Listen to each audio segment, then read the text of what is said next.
Hello बच्चों। चलो फिर से अपन वेलकम करते हैं अपने यूट्यूब चैनल में आप सभी का। और आज का अपना टॉपिक रहेगा आइडियल यानी आदर्श और अनादर्श विलयन। ठीक है, आदर्श और अनादर्श विलयन। तो सबसे पहले अपन आदर्श विलयन पढ़ेंगे, आदर्श विलयन और अनादर्श विलयन। ठीक है, तो पहले अपन आदर्श विलयन की बात करेंगे।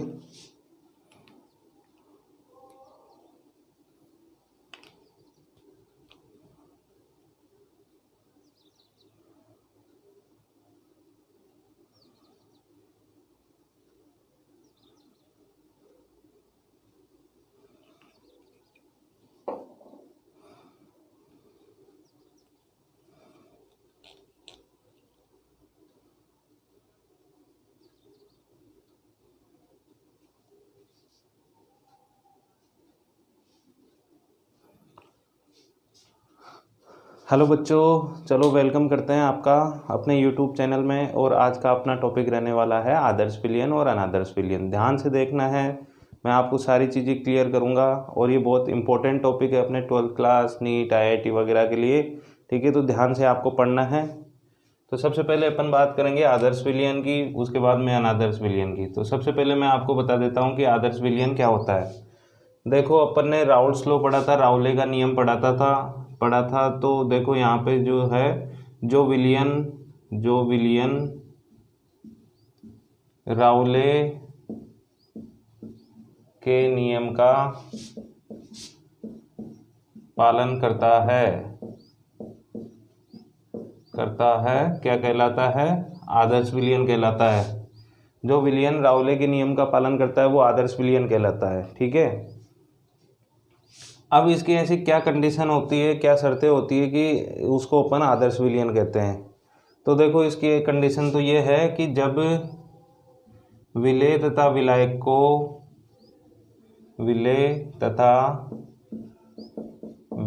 को मिलाया जाए तो ना ऊष्मा अवशोषित हो और ना ही ऊष्मा उत्सर्जित हो।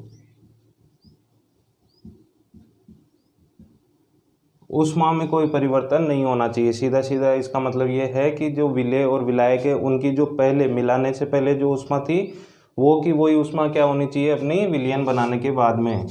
तो मैं यहाँ पे लिख सकता हूँ कि डेल्टा H मिश्रण मतलब विलयन। जब मिश्रण बनाया तो उसकी ऊष्मा में कोई परिवर्तन नहीं होना चाहिए, मतलब डेल्टा H मिक्सिंग क्या होनी चाहिए? 0 होनी चाहिए। ये कंडीशन पहली कंडीशन है। इसके अलावा अगर और कंडीशन करें तो विलेय तथा विलायक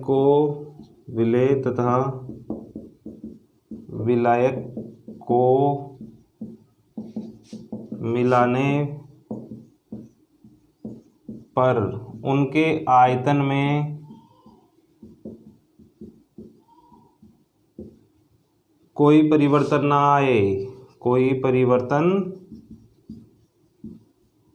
ना आए, तो इसको अपन क्या कह देंगे?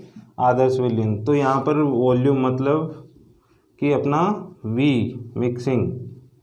मिश्रण में परिवर्तन जो होना है वो भी क्या हो जाएगा? 0। तो ये दो कंडीशन है, इंपॉर्टेंट है, डेल्टा H और डेल्टा V। यहाँ पर क्या होता है? 0। जैसे समझने वाली बात है कि ये मेरा विलयन था, सॉरी ये विलायक है अपना, और ये है अपना विलेय। ध्यान देना बोर्ड पे। इसका वॉल्यूम जो है, आयतन जो है विलेय का वो ले लेता हूँ 1 लीटर, और विलायक का आयतन ले लेते हैं अपन 2 लीटर। जब दोनों को आपने मिक्स किया तो मिक्स करने के बाद में क्या बना? विलयन बना। तो विलयन का आयतन जो है वो कितना होना चाहिए? 3 लीटर।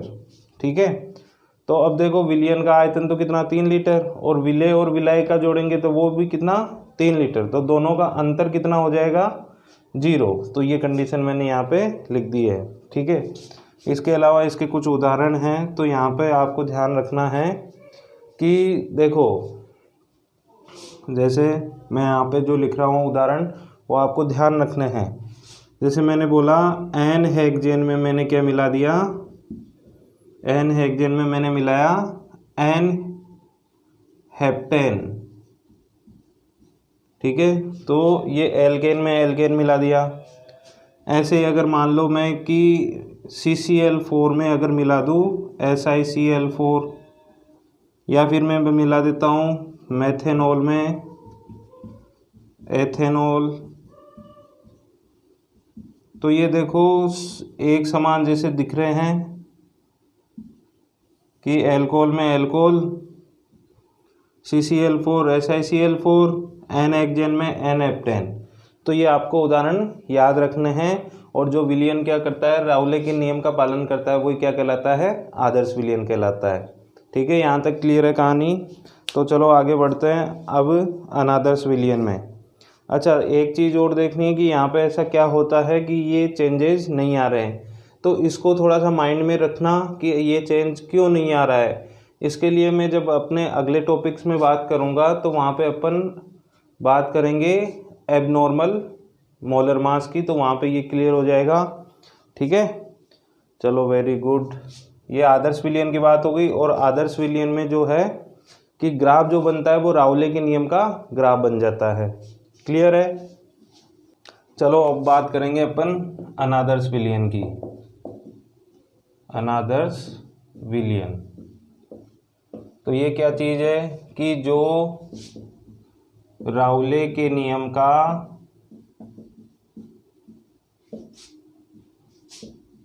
पालन नहीं करे, वो क्या कहलाएगा, अपना अनादर्श विलयन कहलाएगा, ठीक है। तो अब इसके लिए कंडीशन की बात करते हैं। तो देखो वहाँ पर एंथैल्पी में परिवर्तन नहीं आया था, एंथैल्पी 0 थी। लेकिन यहाँ पर विलेय तथा विलाय को जब मिलाते हैं तो उसकी ऊर्जा में परिवर्तन आता है, ध्यान रखना। जब विलेय तथा विलायक को मिलाकर विलयन बनाया जाता है, तो उसकी ऊर्जा में परिवर्तन आता है, ध्यान देना, उसकी ऊर्जा में परिवर्तन आता है। अब ये परिवर्तन अगर उसकी ऊर्जा में आ रहा है तो मैं क्या कहूँगा कि यहाँ पर डेल्टा H मिश्रण जो है वो क्या हो जाएगा, नॉट इक्वल्स टू 0, वो 0 के बराबर नहीं होगा, ठीक है। अगली बात, यहाँ आयतन में भी परिवर्तन आ जाता है, आयतन में भी परिवर्तन आ जाता है। तो ध्यान देना कि आयतन में कैसे परिवर्तन आता है। जैसे अभी अपन ने आदर्श विलयन में बात करी, वैसे यहाँ पर क्या हो जाएगा, डेल्टा V मिश्रण जो है नॉट इक्वल्स टू 0 आ जाएगा। ये मिक्सिंग का मतलब मिश्रित, जब मिश्रण आप बना रहे हो तो उस टाइम पर ऊर्जा में परिवर्तन है। ये केवल और केवल मिश्रण का आयतन नहीं है, मिश्रण मतलब तो विलयन हो गया, उसका आयतन नहीं है, ठीक है। ना ही ये मिश्रण की जो विलयन बन गया उसकी ऊर्जा, ये मिश्रण बनाने से पहले और मिश्रण बनने के बाद में ऊर्जा परिवर्तन है, डेल्टा मैंने लिखा है यहाँ पे, ठीक है। अब देखो यहाँ पे दो केस बन जाते हैं कि ये जो अनादर्श विलयन होते हैं ये दो प्रकार के होते हैं। एक तो धनात्मक विचलन प्रदर्शित करने वाले आदर्श विलयन, तो इसके लिए मैं पहले बात कर लेता हूँ कि डेल्टा H और delta V not equals to 0 है, 0 के बराबर नहीं है। लेकिन फिर क्या क्या हो सकते हैं, तो इसके लिए अपने को देखना है कि या तो ये धनात्मक होंगे या फिर ऋणात्मक होंगे, ठीक है। तो अगर मान लो डेल्टा H और डेल्टा V जो है वो क्या है, धनात्मक, मतलब 0 से बड़े हैं, ये कैसे हैं, धनात्मक। या फिर क्या हो सकता है कि डेल्टा H और डेल्टा V जो है वो क्या हो सकते हैं, लेस देन 0 हो सकते हैं, मतलब ऋणात्मक। ये बहुत इंपॉर्टेंट बात है, यही बात पूछी जाती है कि बताओ कौन से विलियन के लिए क्या कंडीशन होती है। तो ये बहुत इंपॉर्टेंट बात है, ये दोनों आपको ध्यान रखनी है। क्लियर है बेटा, बोर्ड पे ध्यान होना चाहिए सबका। तो चलो देखो, डेल्टा एच और डेल्टा वी अगर पॉजिटिव आता है तो उस विलियन को अपन बोलते हैं धनात्मक विचलन दर्शाने वाले विलियन वाले अनादर्श विलियन। कैसा विचलन प्रदर्शित करेंगे ये? धनात्मक। अब वो अपन ग्राफ से देखेंगे कि धनात्मक में डेल्टा है जो डेल्टा वी पॉजिटिव होता है, बस इतनी बात ध्यान रखनी है। और ये कौन से कहलाएंगे? ये हो जाएंगे अपने ऋणात्मक विचलन दर्शाने वाले विलियन। कौन से विलियन? अनादर्श विलियन। तो देखो ये कंडीशन आप ध्यान रख लो तो अपने काम हो जाएंगे। ठीक है, इतनी बात देखो, आप नोट करो इसको फटाफट। तो देखो इसके बाद में अपन धनात्मक विचलन प्रदर्शित करने वाले अनादर्श विलियन और ऋणात्मक विचलन प्रदर्शित करने वाले अनादर्श विलियन के एग्जाम्पल्स जो हैं वो बहुत ज़्यादा इम्पोर्टेंट है। ठीक है, बहुत ज़्यादा इम्पोर्टेंट क्या है यहाँ पर? इनके उदाहरण। ठीक है, तो दोनों के उदाहरण मैंने यहाँ पे लिखे हैं और ये आपको क्या कर लेना है? अपने दिमाग में घोट लेने हैं। ठीक है, रट लेने हैं। झंडे गाड़ने हैं तो भैया एग्जाम्पल्स रट लेने हैं।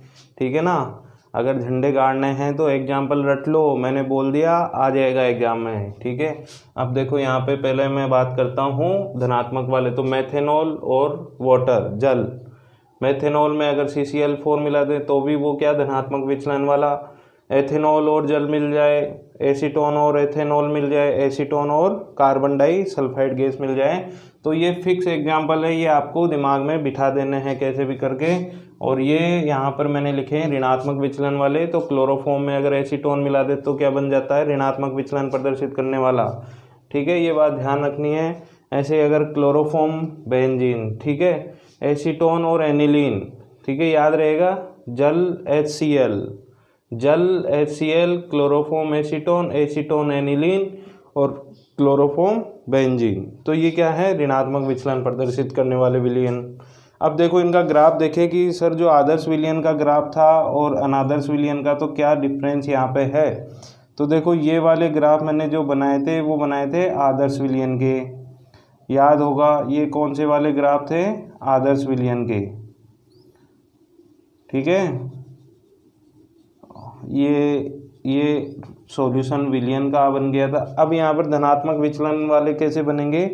कुछ भी नहीं करना है, सेम वो का वो यहाँ पे पूरा वो का वो P0 A, यहाँ पे P0 B, ठीक है, यहाँ पे XA XB, XA यहाँ पे 1, XB यहाँ पे 0, यहाँ पे XA हो जाएगा 0 और XB यहाँ पे हो जाएगा 1। धनात्मक विचलन में आपको ध्यान रखना है कि जो आदर्श विलियन वाली लाइन है उन लाइन के ऊपर कर्व वाली लाइन आपको एक वक्र टाइप में ग्राफ बना देना, जैसे कैसे? इस तरीके से। तो ये कौन सी हो जाएगी भाई? देखो ये आदर्श विलियन वाली थी, उससे ऊपर लाइन मैंने बनाई तो धनात्मक डेविएशन, धनात्मक विचलन। ऐसे इस लाइन पे भी यही आ जाएगा, ठीक है, और इस पे भी यही आ जाएगा। तो ये धनात्मक विचलन के लिए ग्राफ हो जाएगा। ऐसे ही अपन क्या करेंगे? ऋणात्मक विचलन वाले के लिए ग्राफ अगर बनाएं तो वो कैसा बनेगा? देखो ये तो अपना आदर्श वाला था, ठीक है, जिसको ये नहीं पता है वो प्रीवियस वीडियो को देख ले। अब ऋणात्मक विचलन है तो ऋणात्मक में क्या करना है अपने को? बोलो। ग्राफ जो है नीचे से इस तरीके से बना देना है, बहुत ही सिंपल है। ये लो, ये अपना किसका ग्राफ बन गया? ऋणात्मक विचलन प्रदर्शित करने वाले विलियनों का ग्राफ बन गया। ठीक है, ये ग्राफ भी यहाँ पे बहुत ज़्यादा इम्पोर्टेंट है, तो आप ध्यान से देख लेना इनको, बहुत ही ज़्यादा इम्पोर्टेंट है। क्लियर है कहानी यहाँ तक? तो ये बात अपनी ख़त्म होती है आदर्श और अनादर्श विलियन की। इनमें अगर ऐड करना चाहें तो ये भी देख सकते हैं कि यहाँ पर पॉजिटिव डेविएशन आ रहा है, मतलब कि यहाँ पर जो अपना वास्तविक विलायक जो होता है उससे ज़्यादा होता है विलयन का वाष्प दाब। ध्यान देना, ये पॉजिटिव आ रहा है, इसका मतलब क्या है कि विलयन का वाष्प दाब जो अपना वास्तविक विलायक जो है उससे भी ज़्यादा होगा, क्योंकि ये पॉजिटिव में आ रहा है। तो यहाँ पे मैं लिख सकता हूँ कि P not A is very very less than P not, sorry या लिख देता हूँ पी एस। विलयन का वाष्प दाब जो है वो ज़्यादा होगा किससे, विलायक के वाष्प दाब से। और ऐसे ही अगर मैं यहाँ पे बात करूँ तो यहाँ पे क्या हो जाएगा, विलयन का वाष्प दाब जो है पी एस वो क्या हो जाएगा, less than P not a. ठीक है, क्योंकि देखो ना यहाँ पे कम हो रहा है।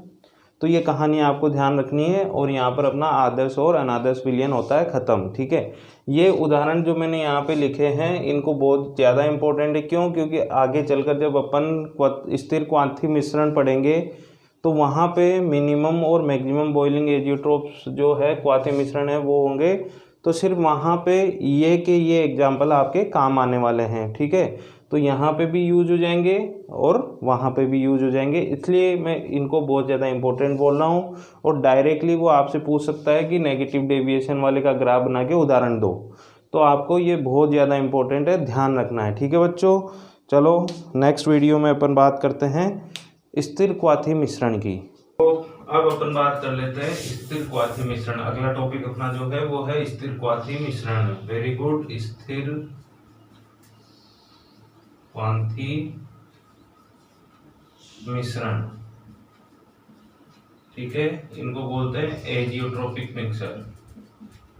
अंग्रेजी में अगर बात करें तो एजियोट्रोपिक मिक्सर। ठीक है, मैं बता देता हूँ आपको ये क्या चीज़ है, कोई बड़ी चीज़ नहीं है, बहुत ईजी है लेकिन इम्पोर्टेंट है।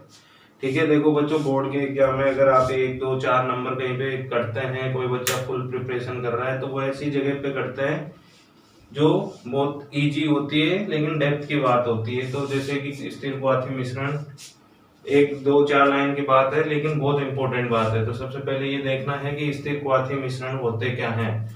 क्वाथी मतलब बॉइलिंग।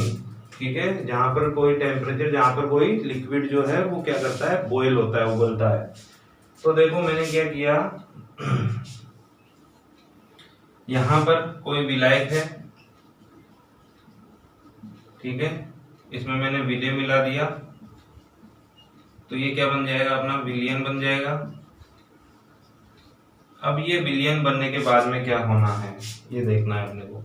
जब विलयन बन गया तो यहाँ पे देखो कि इसमें क्या है, या एक तो मोल फ्रैक्शन है बी मतलब विलाय के मोल फ्रैक्शन, और एक यहाँ पे मोल फ्रैक्शन है ए मतलब विलय और विलाय के मोल फ्रैक्शन, एक्स भी विलय के और एक्स है विलाय के। अब मैंने इसको क्या करना चालू किया, गर्म करना चालू किया, हीट करना चालू किया। तो यहाँ से ये क्या होगा, विलयन वेपर बनना चालू होगा, क्योंकि दोनों ही कैसे हैं वाष्पशील हैं। विलय और विलायक दोनों ही कैसे हैं, वाष्पशील। तो विलय भी उड़ेगा और विलायक भी उड़ेगा। अब समझना कि यहाँ पर ये वेपर बन गए, ये क्या बन गया अपना वेपर। अब इस वेपर में जब मैंने देखा कि कितना %, तो मान लो विलय आया और कितना विलायक आया। ठीक है, तो यहाँ पर पहले विलायक में अगर मैं बात करूं XA/XB की, इनका अनुपात अगर मैं ले लूं, तो अगर मान लो ये जो है XA 2 है तो XB 1 ले लिया मैंने, ये अपना द्रव में इसका अनुपात है। लेकिन जब मैंने देखा कि जब वेपर में ये गया, और वेपर में मान लो कि इसका जो अपना है विलायक, उसके मोल फ्रैक्शन अपन ले लेते हैं YA, और विलय के मोल फ्रैक्शन ले लेते हैं YB। ठीक है, तो जब मैंने YA और YB, ये भी क्या है, मोल फ्रैक्शन है, लेकिन ये कहाँ पे है, वाष्प में, और ये कहाँ पे है, द्रव में। तो मैंने देखा, तो मुझे ऐसा लगा, जब मैंने ऑब्जर्व किया तो मैंने ऐसा देखा कि यहाँ पे भी सेम वही अनुपात 2:1 यहाँ पे था, विलायक और विलय, लेकिन ये द्रव में, ये वाष्प में।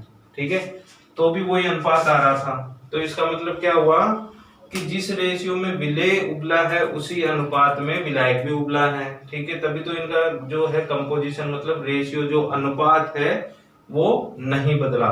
तो इस प्रकार के विलयन जो होते हैं उनको बोलते हैं अपन स्थिर क्वाथी मिश्रण।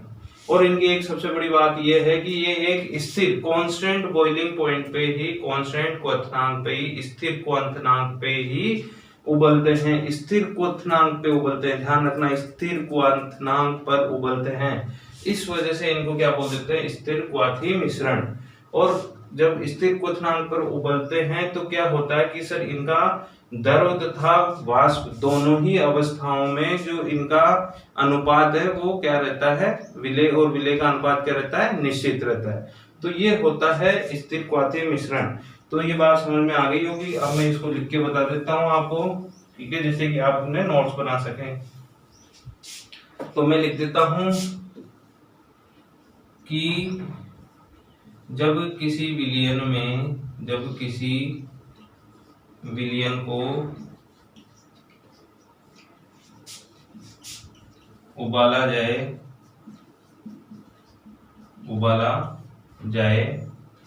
ठीक है, गन लोड कर लेता हूँ, 1 मिनट लगेगा मुझे। जब किसी विलयन को उबाला जाए तो क्या होगा, वह एक नियत क्वथनांक पर उबाला जाए तो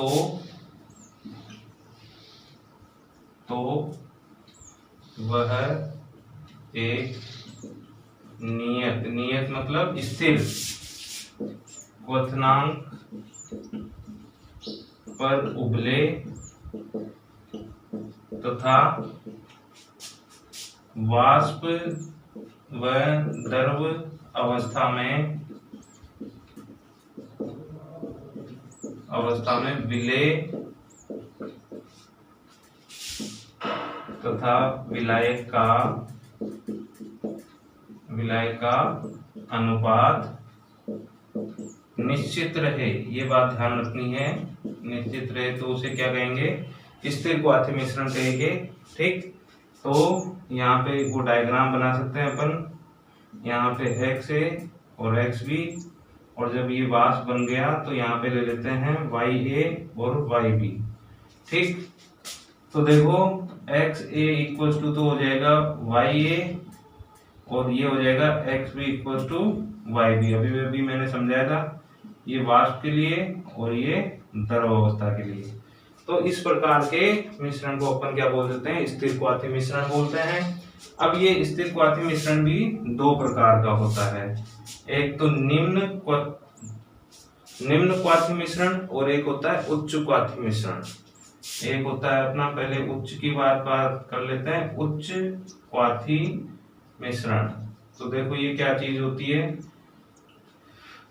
देखो यहाँ पर विलेय और विलायक 2 चीजें अपन ने ऐड करी है, विलेय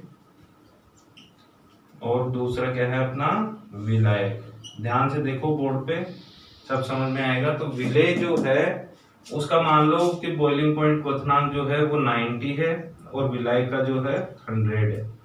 अब ये मिश्रण बन गया, तो ये मिश्रण बनने के बाद में इस मिश्रण का बॉइलिंग पॉइंट या तो इन दोनों से भी ज्यादा होगा, इन दोनों से ज्यादा का मतलब ये हो गया कि ज्यादा वाले से भी ज्यादा होगा, या फिर इन दोनों से कम होगा। बीच वाले की बात अपन नहीं कर रहे हैं, ठीक है। 2 ही कंडीशन अपने को पढ़नी है। किसी के दिमाग में आ रहा होगा कि सर 90 और 100 के बीच में हुआ तो वो नहीं अपने को करना है। अपने को सिर्फ इतना पढ़ना है कि 100 से ज्यादा हो या 90 से कम हो।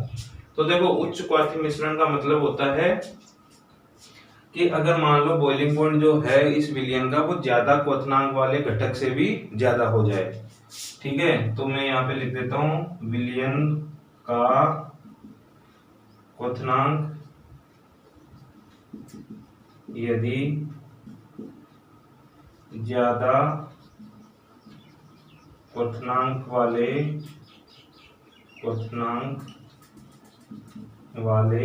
घटक से भी ज्यादा हो तो उसे क्या बोलेंगे, उच्च क्वाथी मिश्रण बोलेंगे, ठीक है। इसके उदाहरण कौन से होंगे, अभी थोड़ी देर पहले मैंने बताया था। तो उच्च क्वाथी मिश्रण में जो उदाहरण आएंगे वो आएंगे ऋणात्मक विचलन वाले। जितने भी ऋणात्मक विचलन वाले उदाहरण हैं वो सारे उदाहरण यहाँ पे लिख दो ऋणात्मक विचलन विलयन। समझ गए होंगे मेरी बात को। तो इसके सारे उदाहरण यहाँ पे लिख देना, तो अपना प्रोग्राम सेट हो जाएगा। क्यों भाई? ठीक है। एक होता है निम्न क्वाथी मिश्रण, निम्न क्वाथी मिश्रण, ठीक है। तो इसमें आपको ये अगर किसी को समझ में आ गई मेरी बात, तो ये वाली आसानी से वो अपना दिमाग लगा के कर सकता है। देखो विलयन का क्वथनांक ज्यादा हो, ज्यादा वाले घटक से भी ज्यादा हो, तो क्या हो जाएगा? उच्च क्वाथी। और यदि विलयन का क्वथनांक कम क्वथनांक वाले घटक से भी कम हो, तो इसको क्या बोलेंगे? निम्न क्वाथी मिश्रण बोल देंगे। ठीक है, ये बात क्लियर। अब इसके उदाहरण की बात करें तो इसके सारे के सारे वही उदाहरण होंगे जो अपने धनात्मक विचलन वाले थे। तो इसके उदाहरण जो हैं वो कौन से हैं? धनात्मक विचलन वाले विलयन के।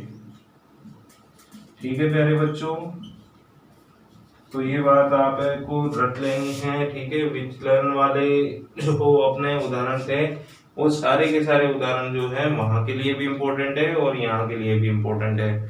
ठीक है, तो ये स्थिर क्वाथी मिश्रण की भी बात अपनी फिनिश हो गई। अब अपना अगला टॉपिक, और वो बहुत ज्यादा इम्पोर्टेंट टॉपिक रहने वाला है, जो रहेगा अणुसंख्या गुणधर्म। अणुसंख्या गुणधर्म के बाद में एक छोटा सा टॉपिक होगा want of factor, want half गुणांक, और उसके बाद में ये चैप्टर हो जाएगा खत्म। ठीक है, तो अभी अपन जो आगे न्यूमेरिकली इस चैप्टर में से जो बनता है वो अब जो अणुसंख्या गुणधर्म आएंगे उनमें से बनता है, और एक जो स्टार्टिंग में अपन ने सांद्रता की टर्म्स की बात करी उनमें से बनता है। तो जब ये अपना प्रोग्राम कंप्लीट होगा, देखो अणुसंख्या गुणधर्म वाले के जो भी अपन क्वेश्चन करेंगे वो साथ में करेंगे, और उसके बाद में मैं आपको जो सांद्रता की कुछ बातें थी उसके न्यूमेरिकल भी करवाऊंगा।